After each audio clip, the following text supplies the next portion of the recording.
Hello everyone, Nasir here from Financial Markets Club. Time to look at the US 10-year bond yields. So in the last video I was talking about how this looks like it's going to pull back down. We could see yields come down to around the 3.2% level-ish, possibly lower. And we have seen a descent, albeit slow.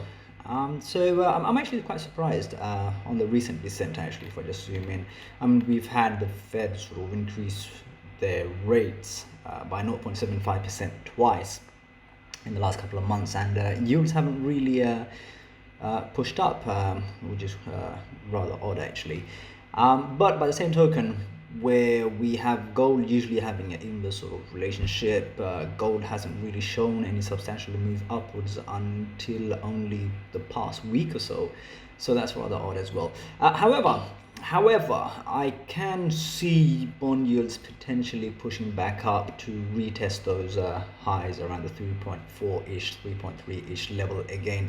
And I think that with that, we should see some things like gold and stuff push down quite a bit.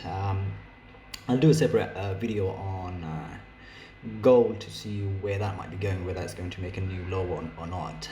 But in terms of bond yields, I think there's a very high probability we're going to see bond yields heading right back up to around the 3.3-ish, possibly 3.4-ish level. I don't think we're going to break this last high 3.5% just yet. But hey, I could be wrong. The market's changing dramatically and pretty quickly as well, and there's a lot of radical action coming out from the Fed and so on. I mean, a few months ago, we didn't expect the Fed to increase their base rates by 0.75% 2 months in a row, which is absolutely insane. So let's see where this goes, and we'll recap this in a few weeks' time.